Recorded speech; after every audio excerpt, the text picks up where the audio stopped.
Conscious mind ಸಬ್ conscious mind ಇದು ಕೇಳಿರ್ತಾರೆ. Conscious mind ಏನು, ಸಬ್ conscious mind ಒಂದೇ ತರ ಮೈಂಡ್ ಅಂತ ಹೇಳಿದ್ರೆ ಇಲ್ಲ. ನಾವು ಯೋಚನೆಗಳನ್ನು ನಾವು ಕಾನ್ಶಿಯಸ್ ಮೈಂಡ್ ಸಬ್ ಕಾನ್ಶಿಯಸ್ ಮೈಂಡ್ಗೆ ನಾವು ಬಿಡಿಸಿ ಹಾಕಿರ್ತೀವಿ, ನಮ್ಗೆ ಗೊತ್ತಾಗೋದಿಲ್ಲ. ನೋಡಿ, ಈಗ ಒಬ್ಬ ಗಾಡಿ ಓಡಿಸ್ತಾ ಇರ್ತಾನೆ, ಅವ್ನಿಗೆ ಒಂದು ಕಾಲ್ ಬರುತ್ತೆ. ಕಾಲ್ ಬಂದ ತಕ್ಷಣ ಅವ್ನು ಮೊಬೈಲ್ ಭುಜದ ಮೇಲೆ ಕಿವಿಲಿ ಇಟ್ಕೊಂಡು ಮಾತಾಡ್ತಾ ಇದ್ರೆ ಅವನು ಬ್ರೇಕ್ ಆಗ್ತಾ ಇರ್ತಾನೆ, ಪೊಲೀಸ್ ಬಂದ್ರೆ ಏನೋ ಅಬ್ಸರ್ವ್ ಮಾಡ್ತಾ ಇರ್ತಾನೆ, ಹಂಪ್ ಇದ್ರೆ ನೋಡ್ತಾ ಇರ್ತಾನೆ, ಗೇರ್ ಚೇಂಜ್ ಮಾಡ್ತಾ ಇರ್ತಾನೆ, ಮತ್ತೆ ಗಾಡಿನ ಸ್ಪೀಡಾಗಿ ಓಡಿಸ್ತಾನೆ, ಸ್ಲೋ ಓಡಿಸ್ತಾನೆ, ಇವೆಲ್ಲವನ್ನೂ ಮಾಡ್ತಾ ಇರ್ತಾನೆ. ಮತ್ತೆ ಮೊಬೈಲಲ್ಲೂ ಮಾತಾಡ್ತಾ ಇರ್ತಾನೆ. ಮೊಬೈಲ್ ಏನೋ ತಪ್ಪು ಮಾತಾಡ್ತಿಲ್ಲ, ಅವ್ನು ಪೂರ್ತಿ ಮೊಬೈಲಿನಲ್ಲಿ ಅವನ ಎಲ್ಲ ಮಾತುಗಳನ್ನು ಪಕ್ಕದ ಯಾರೋ ದೂರದಿಂದ ಮಾತಾಡ್ತಾ ವ್ಯಕ್ತಿಗೆ ಸರಿಯಾದ ಉತ್ತರವನ್ನು ಕೊಡ್ತಾ ಇರ್ತಾನೆ. ಮತ್ತೆ ಇವನ್ ಕೈ ಕಾಲುಗಳೆಲ್ಲ ಕರೆಕ್ಟ್ ಆಗಿ ಬೈಕ್ ಓಡಿಸ್ತಾ ಇರ್ತವೆ.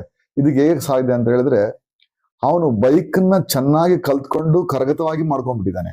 ಕರಗತವಾಗಿ ಮಾಡ್ಕೊಂಡಿದ್ದೆ ಅಂತ ಹೇಳಿದ್ರೆ ಅವ್ನು ಎಷ್ಟು ವರ್ಷ ಆದ್ರೂ ಬೈಕ್ ನ ಮರೀಲಿಕ್ಕೆ ಆಗಲ್ಲ. ಕಾಲು ಆಟೋಮೆಟಿಕ್ ಆಗಿ ಗೇರ್ ಹಾಕುತ್ತೆ, ಬ್ರೇಕ್ ಹಿಡಿಯುತ್ತೆ, ಎಲ್ಲವನ್ನೂ ಅಬ್ಸರ್ವ್ ಮಾಡ್ಬಿಟ್ಟು ಮಾಡುತ್ತೆ. ಇದು ಯಾಕೆ ಸಾಧ್ಯ ಅಂತ ಹೇಳಿದ್ರೆ ಅದಕ್ಕೆ ಸಬ್ ಕಾನ್ಶಿಯಸ್. ನಾವು ಮಾಮೂಲಿ ಮಾತಾಡ್ತಕ್ಕಂಥ ವಿಷಯಗಳು ಅದು ಕಾನ್ಶಿಯಸ್. ನೀವು ಎಚ್ಚರಿಕವಾಗಿದ್ದು ಮಾತಾಡ್ತಾ ಇದ್ದೀರಾ, ನಿಮ್ಮಲ್ಲಿ ರೆಕಾರ್ಡ್ ಆಗಿರ್ತಕ್ಕಂಥ ವಿಷಯಗಳು ಬೈಕಲ್ಲಿ ಬೈಕ್ ಓಡಿಸ್ತಾ ಇರ್ತೀಯ.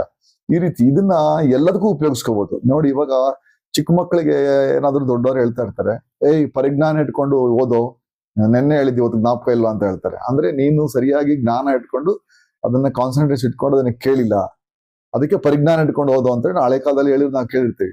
ಕಾನ್ಸಂಟ್ರೇಷನ್ ಇಟ್ಟು ಓದೋ, ನಿಂಗೆ ಅವಾಗಲೇ ಅದು ಜ್ಞಾಪಕ ಬರುತ್ತೆ ಅಂತ ಹೇಳ್ತಾರೆ. ಅವ್ನಿಗೆ 100 ಯೋಚನೆ ಇರುತ್ತೆ, ಮೊಬೈಲ್ ಆಡ್ಬೇಕಂತ ಇರುತ್ತೆ, ಆಟ ಆಡ್ಬೇಕು ಅಂತ ಇರುತ್ತೆ, ಬೇರೆ ಏನೋ ಜ್ಞಾಪಕ ಇರುತ್ತೆ. ಇವೆಲ್ಲವನ್ನು ಇಟ್ಕೊಂಡು ಆ ಮಗು ಸರಿಯಾಗಿ ಓದದೇ ಇರುವಾಗ ಆ ಮಗುಗೆ ಓದಿನ ಜ್ಞಾನ ಸರಿಯಾಗಿ ಹತ್ತೋದಿಲ್ಲ. ನೀವು ಆ ಮಗುಗೆ ಇಷ್ಟು ಟೈಮ್ ಓದ್ಬೇಕು, ಇಷ್ಟು ಒಪ್ಪಿಸ್ಬೇಕು ಅಂತ ಒಂದು ಟಾಸ್ಕ್ ಕೊಟ್ಟಾಗ ಆ ಮಗು ಅದನ್ನ ಖಂಡಿತವಾಗಿ ಸಕ್ಸಸ್ ಮಾಡುತ್ತೆ. ಅದಕ್ಕೆ ಎಲ್ಲರಿಗೂ ಹೋಮ್ವರ್ಕ್ ಕೊಡೋದು, ಎಲ್ಲರೂ ಇಷ್ಟೇ ಟ್ಯೂಷನ್ ಕಳಿಸ್ಬಿಟ್ಟು ಈ ಪೀರಿಯಡ್ ಓದ್ಬೇಕು ಅಂತ ಹೇಳೋದು.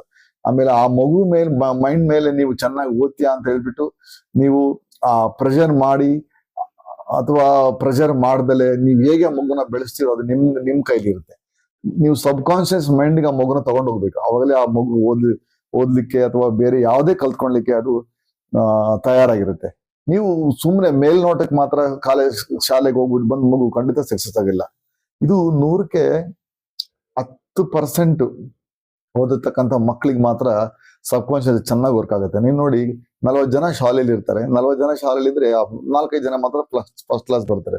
ಕಾರಣ ಯಾಕೆ ಅಂತ ಹೇಳಿದ್ರೆ ಅವ್ರ ಕಾನ್ಸಂಟ್ರೇಷನ್ ಬೇರೆ ಇರುತ್ತೆ, ಬಾಕಿ ಮಕ್ಳ ಕಾನ್ಸಂಟ್ರೇಷನ್ ಬೇರೆ ಇರುತ್ತೆ.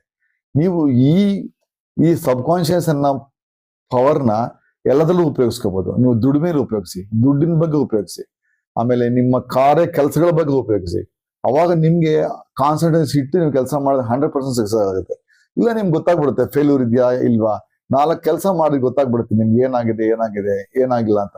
ನೀವು ಮೇಲ್ನೋಟಕ್ಕೆ ಯಾರೋ ಹೇಳ್ದ ನಾನು ಮಾಡ್ದೆ ಅಂತ ಹೇಳಿದ್ರೆ ಅದು ಕಾನ್ಶಿಯಸ್ ಮೈಂಡ್ ಅಲ್ಲಿ ಮಾತ್ರ ಇರುತ್ತೆ, ಸಬ್ ಕಾನ್ಶಿಯಸ್ ಹೋಗೋದೇ ಇಲ್ಲ, ನಿಮ್ ಥಿಂಕ್ ಮಾಡಕ್ ಸಾಧ್ಯನೇ ಆಗೋದಿಲ್ಲ.